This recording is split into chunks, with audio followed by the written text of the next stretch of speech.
justice for our families here in New York who are grieving their loved ones, who deserve answers, and who deserve to know why it is that their loved ones were moved without their consent, why some of them were given near lethal cocktails as supposed medicine and didn't necessarily receive the appropriate medical care that we expect to receive. How are New Yorkers supposed to trust that nursing homes will take care of our senior citizens in the future? This is a very, very big issue. And I want to commend Assemblyman Ron Kim, and I'm sorry because I know you've also lost an uncle. I want to commend Assemblyman Ron Kim for standing up and calling not only for the return of these campaign donations, but for complete transparency when it comes to the communication between the second floor, the governor's office, and any and all hospital and nursing homes. We need to get to the bottom of this. And I'm here as the chair of the Labor Committee because I continuously hear the governor blaming the workers at the nursing homes who weren't provided the proper PPE, who weren't provided proper guidance, who didn't get any special training, who didn't get any heads up that they were going to be getting new patients to take care of, where there wasn't an appropriate staffing to patient ratio, all of the things that could have been done to make the situation easier. There's a lot of reckoning that's going to take place here in New York. And we're going to get to the bottom of this, and we're going to need all your help. So I want to thank everybody who's here to stand with us, because this ordeal is not going to be easy. The pursuit of justice is never easy. But we have to do it. We can't let this happen to any more New Yorkers. We're here to protect our own, and we're here to get justice for the loved ones we've lost. Thank you. Thank you, Senator. We're going to be a little biased and go with Queens first. Hey. Councilmember Timmy Van Bramer. Thank you. First, I wanted to say I am so proud of Assemblymember Ron Kim. Yeah. So proud. Thank you, Ron Kim. To be amongst such incredible leaders who are not afraid to stand up to a bully. We're not afraid to speak truth to power, and that includes our great State Senator Jessica Ramos and my other colleagues. I just want to say the governor needs to stop trying to distract us from what really happened here. Move on, he says. Move on. But that is wrong. That is absolutely wrong. What happens in New York matters. What happens in New York matters. And what happened to people's families matters. Here's a fact. New York is one of only 2 states in the entire country to grant broad corporate immunity to nursing homes and hospitals. And we know why that happened. We know why that happened. Because the Greater New York Hospital Association wrote the bill and stuck it into the budget. We know that because they put out a press release celebrating it, calling it the gold standard for their industry. But as Assemblymember Kim said, that has everything to do with the fact that millions of dollars in contributions flowed into the governor's pet projects and campaigns, including the now defunct Women's Equality Party. Ha! So, 15,000 people, 15,000 people, 15,000 grandmothers, mothers, and uncles, and brothers, and sisters died. And we know this decision was made to protect donors. That is absolutely wrong and immoral. And this, and what Assemblymember Ron Kim, Ms. Dean, and the families are doing is not a political or personal attack. It is accountability. Accountability that is always right to insist upon from the governor, and it's our duty as elected officials to do so. The kind of abuse and threats that Assemblymember Kim is facing is just wrong. But I want to say that it is not surprising because the governor has done this to so many.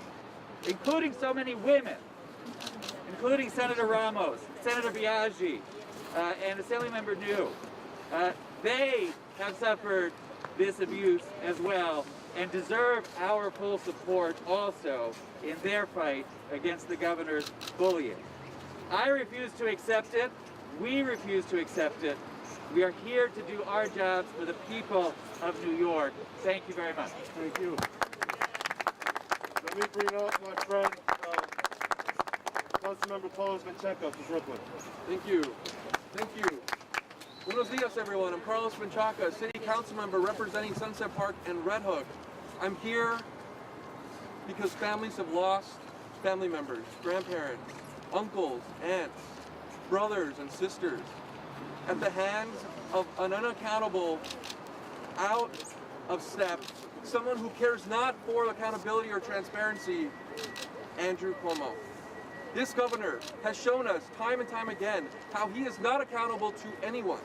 Yet he is leading a state right now where we have two incredible leaders right now saying no, basta. Senator Ramos and Assemblymember Kim are standing up for those families, and so we are here to say yes to those families that want justice. We want those campaign contributions to be returned. Yes. But we also want accountability and transparency so that we can see everything, because it is the public who will hold this government accountable. All of us here have been holding this guy accountable for years now. This is a team that comes together every single time. And so we are thankful that you're going to get this message out, because it is enough. I've called for his resignation, but we need to do everything to ensure that this governor is held accountable. Because the pandemic is still here, ladies and gentlemen, and there are still lives to protect. We all are public servants that every day wake up to ensure that we do the best for the most vulnerable. We build budgets that are moral documents. We pass laws that protect those people. And when that doesn't happen, accountability is our only measure. Thank you so much. Thank you. Next, we have our council member from Brooklyn, Brad Lander. Thank you. Thank you so much, Ron. And I want to start, not only by expressing condolences to Assemblymember Kim and to Ms. Dean and to the family members who are here. I want to be part as a member of government of issuing an apology. Government failed these families. We failed in that executive order. We failed to make sure those nursing homes were safe places for your families. And when there is responsibility, when government fails and people die, then the first step is that there needs to be an apology. It's not the last step, but it's got to be a first step. So, I joined Voices for Seniors and Ms. Dean in October at the Cobble Hill Health Center and said there, and I'm going to say it again, on behalf of New York's government, we failed. We owe you, for a start, an apology. And the governor owes you that too. It is not the end of what he owes for sure, but it is a starting place. He needs to meet with families. He can't send an aide to do it. And he needs to start by saying, I made a mistake. It cost lives. I apologize. It's not that hard, Governor. It's a starting place. Honestly, even when you made a mistake, it feels right to start by apologizing for it. And then after you do that, you have a reckoning about it. You get the data, you find out what happened, you're transparent with the information. That reckoning is starting, but it has a long way to go. And then you take steps to start to correct it. And the Assembly member has laid those out. Obviously, a critical first step is repealing the liability shield. And I just want to tell you about one person that liability shield is covering right now. There's a guy named Kenny Rosenberg, who owns Centers Healthcare, one of the largest companies, a for-profit nursing home company that buys up nonprofit nursing homes, cuts their staff, cuts patient care, extracts profit, and benefits from a liability shield. It's an appalling breach of trust. We need to end that liability shield. We need to apologize to these families. We need that full reckoning. And we need to invest in building a nursing home system that shows up for all of us, for the people who work there that didn't get PPE, and especially for the families whose loved ones are there. So an enormous gratitude to Senator Ramos and especially Assemblymember Ron Kim for bringing us together today. Thank you. Thank you. Next, we have a very special guest, This is a person who I've got to know over the last few months. I traveled with her to Albany as well to advocate for the family. She's been vocal consistently trying to get justice for our residents. Please welcome Ms. Janice Dean. I won't take a lot of time. I'm not a politician, but I thank all of you that came here today. The support, of course, is incredible. To my family, I lost my in-laws, both my father-in-law and my mother-in-law, in separate elder care facilities. We had no idea there was a March 25th order to put over 9,000 COVID-positive patients into nursing homes. I wish we had known that. And for 46 days, that mandate was in place until it was reversed and scrubbed off the health department website. And a lot of news agencies, news companies think that this is breaking news. We have been shouting from the rooftops for 10 months. 10 months. And I have yet to hear this governor say in front of a microphone, I am sorry for your loss. That would have been a good start. This is not about politics. It's not about Republican or Democrat. It's about what's right and what's wrong. And that's why we're here today. The governor has blamed everyone except the man that signed the mandate. Everyone except the man that has been covering up the numbers. He's blamed God, he's blamed Mother Nature, he's blamed Fox News, he's blamed the New York Post, he's blamed the nursing home workers, those that went in there and tried to care for my loved ones when we could not go in, or have wakes or funerals, or have rites or hold their hands. We did not see them. The only time my husband was allowed to go see his mom was when she was dead through a glass window. What is that? That is not humanity. So we have to make sure this never happens again. And to Ron Kim, who has been by my side from the very beginning, who has been so brave, who has had personal loss, because I'll tell you right now, it's the ones that have had this loss that will be the ones to usher in change. And I speak for all of the families here today and for all of the families who don't have a voice. We are grateful for your support, and we will not stop even when these cameras shut down. Thank you. Thank you. Next, we have the Director of the Working Families Party, Xochitl Namatko, please. Good afternoon, everyone. Thank you first to Ms. Dean, who I am shook by your testimony and how you're able to lean into that grief and anger and demand justice for all beyond you. Thank you to Assemblymember Kim, who has been speaking truth to power and bringing his own direct impact to ensure that this does not happen again. And to Senator Ramos, who's been championing this issue since her community was straight in the epicenter of this crisis. And less than 1 year after COVID hit our communities, we mourn the death now of 500,000 of our loved ones, of our friends, our families, our colleagues, our neighbors who perished in the center of this crisis. And throughout this pandemic, our communities found that the government did not care for us, did not take care of us. We had to care for each other. Meanwhile, the governor was caring for nursing home executives and corporations. In the midst of an unprecedented pandemic, the Cuomo administration put profit over people. The result is very clear.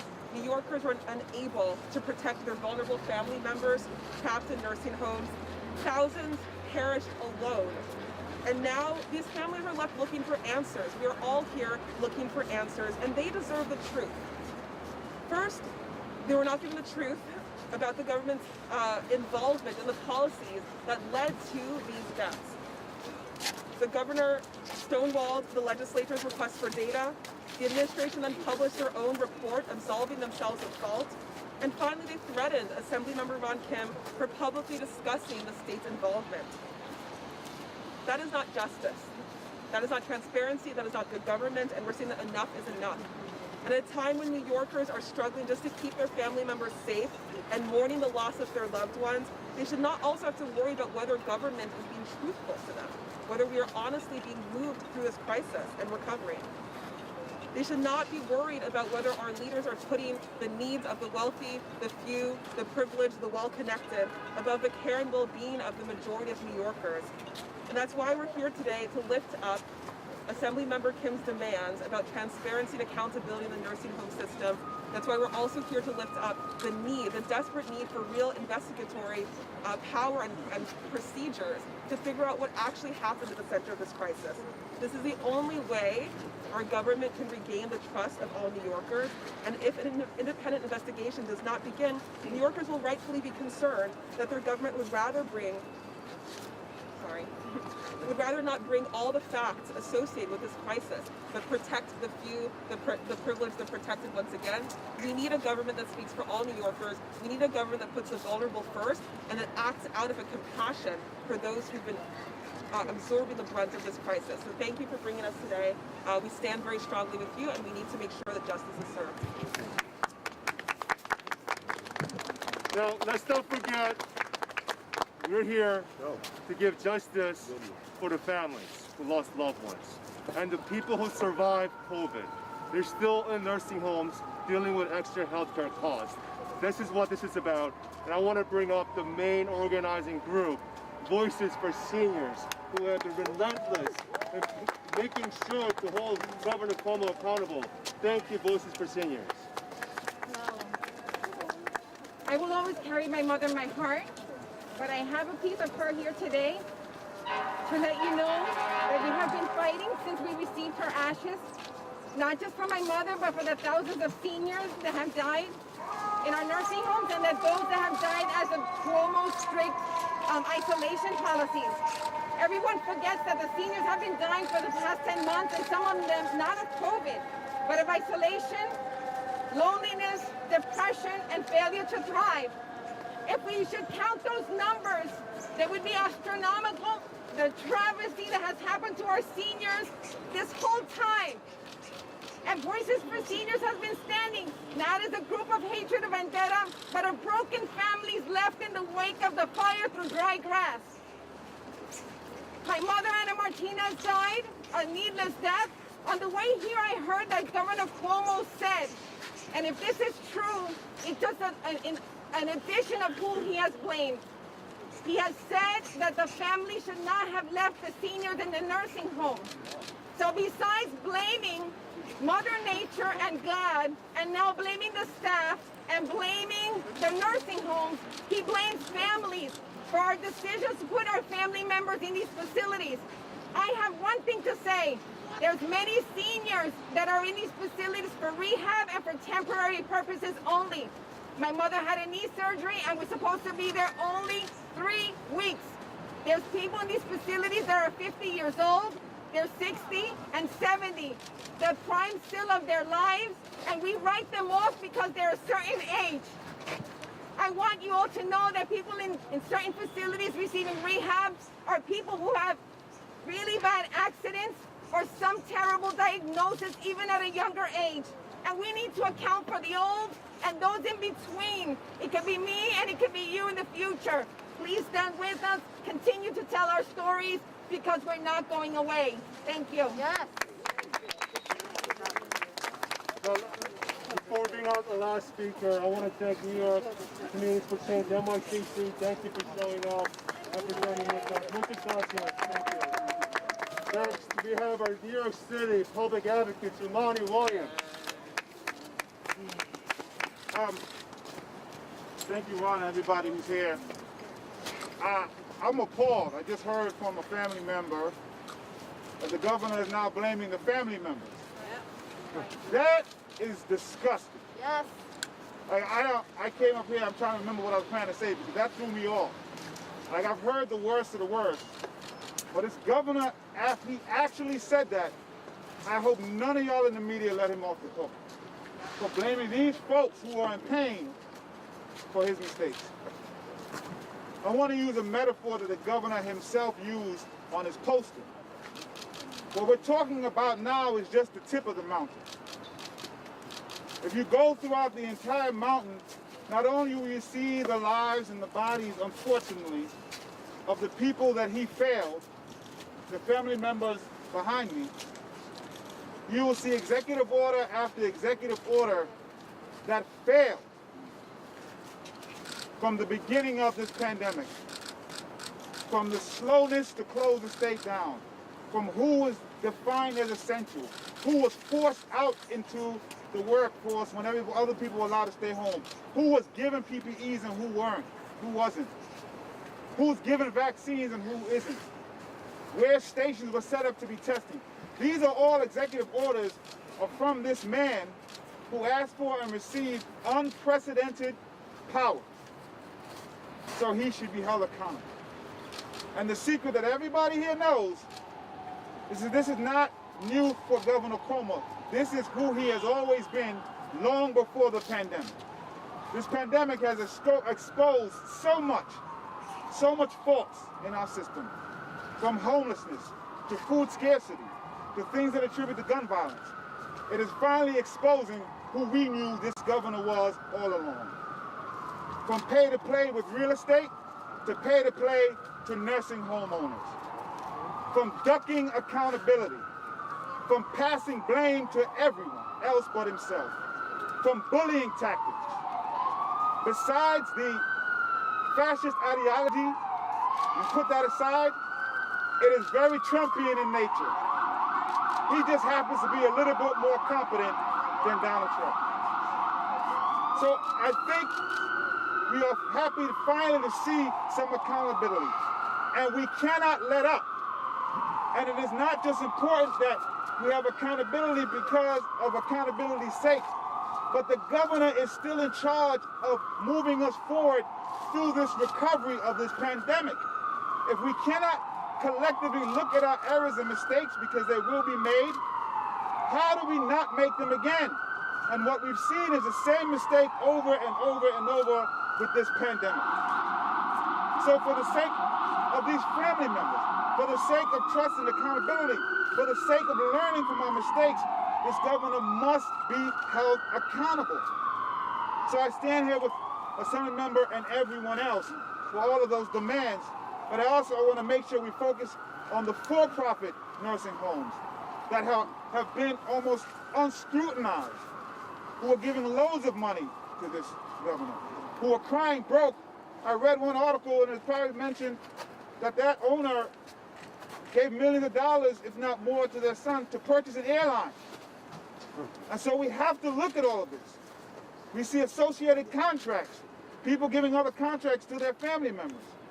There was a lot to dig into, and we cannot let up because people die.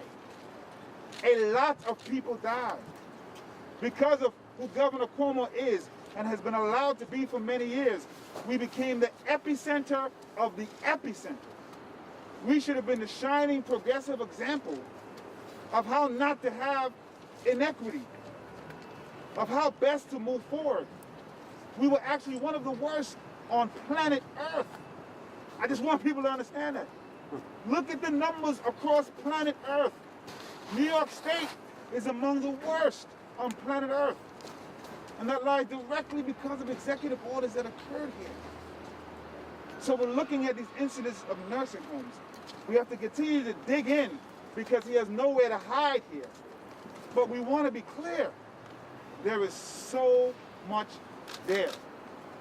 And it has been, how do you write a book in the middle of a pandemic?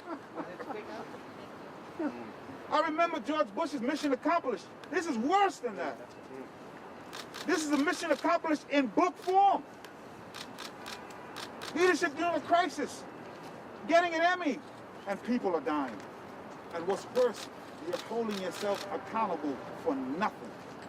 Well, I'm glad that this stops today, because the people behind me deserve some answers, they deserve some response, they deserve some closure, they deserve more than a fake apology that's basically saying, I'm sorry I got caught. You should speak directly to the people who are harmed, and you should work together with all of us. Because it seems like nobody else is in the room. You won't even listen to your own health officials when you're making these decisions. There are a lot of us here that want to help move this forward. So we tried something, he got executive orders, he got executive powers. That should have been taken away a long time ago. So my hope is that steps up now. What the Assemblyman was asking for, I 100% back, but even more. Because we're just at the tip of the mountain. There's a lot there more. There's a lot more there, and we have to get to it. Not just for vengeful sake, but because we have, as a city and a state, a long road ahead of us. And we need to trust our government. And we need to trust when they tell us to. And we need to trust that real leadership would say, we tried something, there were some errors, here's what happened, here's what I learned, and here's what we're going to do differently. That is the exact opposite of the governor we have in this statement. Thank you. Thank you. So we're going to take a couple of questions. Senator and I actually have sessions to get back to. So we'll take about 2 questions. Thank you. You and also Jessica, I'm sure you heard what the governor basically said. And there was a lot last week, but things like we didn't know back in March, April, May of last year. Things like asymptomatic people were bringing COVID into the nursing home. We didn't even know that we were supposed to be wearing masks at the beginning. And he said, if we're so bad, I'm not defending him, this is just him. He said, if we're so bad, then why are we the 32nd state in the entire country in the number of nursing home deaths? Well, but he knew enough to hide the memo from March 25th. He didn't have enough information to do the right thing, but he had enough information to hide what he was doing, meaning that he knew what this would imply, the implications of this memo on the families. And that's why we're here, because we've been lied to for almost a year now, and we deserve to get to the bottom of this. Excuse me, I'm a family member, and I have a tape of him 2 days after the March 25th directive, I have it on my phone, stating that COVID in a nursing home, sending COVID patients into a nursing home is like sending fire, is like a fire in dry grass. He knew it 100%. He knew what he was doing. We need to investigate him. We need an investigation into why he did not use the hospital ship. He did not use the Jacob Javits Center. They were all available. They were empty beds. Did he think the ship was in the harbor for him to pose in front of? Our families are dead. We have people that lost their moms, and we have plenty of grandchildren here as well that you might not be aware of. This shouldn't have happened, and he knew. He knew. Just one very quickly. Yes. He did know. His response was to give a broader legal immunity. Nursing homes are telling him, you can't do this. Half of our staff are out. Everyone is sick. Your March 25th order will kill people. That's what the workers were telling the governor. His response was to give the legal blanket corporate immunity, again, a license to kill. That was his response. I'm sorry, I just want to add to that, because I'm sick and tired of people saying that we didn't know. And I'm going to speak for myself, because I'm a part of government. When this was first happening, there was things that we needed to learn. I was one of those folks out there saying that we may need to keep going out to eat. That was the wrong message. But we quickly learned what the correct message was. And there were other cities across this world that were telling us the lessons they had learned. As we learned them, the governor continued to ignore them. So he was making decisions as all of us were changing messaging about what to do. He was almost singularly pushing back on all of those messages. So you don't just get away with saying we didn't know, because as we got information, he never adapted any of his strategies. He put that on top of what was just said, and there's no excuse. I just want to say something. It doesn't make a difference. I've been fighting the nursing homes and old age homes. I made a protest. I'm sorry. They're not listening. It makes no difference. Q&A. What they don't want to hear is I've been screaming at the governor from the beginning. We're done. We're done. I'm here as a citizen. I'm here as a citizen. Press conference or not, you can do whatever you want. Thank you for ruining it. We're ruining nothing. You guys have to stand up for the people. You can't just wake up now. They just wake up now, and I've been fighting this governor since the beginning. This is not acceptable. They're standing here. I'm here to scream for the people. They don't want to give a voice. They want to just take credit.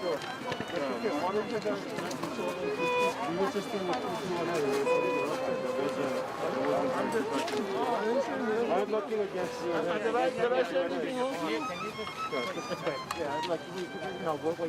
We're making 4 tangible demands today to the governor. 1, return all the contributions from the hospital lobby to nursing homes. $2 million. Everybody in the city. Number 2, repeal the corporate immunity bill that affects more unnecessary deaths. Number 3, he needs to turn over all the information and correspondence to the media, to the public, as soon as possible, that's linked to the legal immunity and lobbyists communicating with the governor's office. Number 4, we are asking Congressman Mariella to open an immediate investigation as a chair of the Judiciary Committee in the U.S. Congress to look into this matter as possible. Thank you.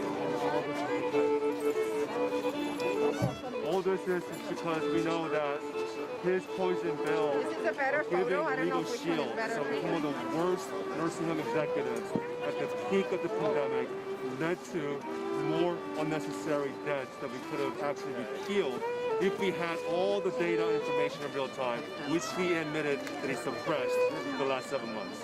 Thank you. Assemblymember, do you think it would be appropriate to impeach Cuomo over this cover-up? I have written an op-ed, made my argument for impeachment, whether it's an impeachment, whether it's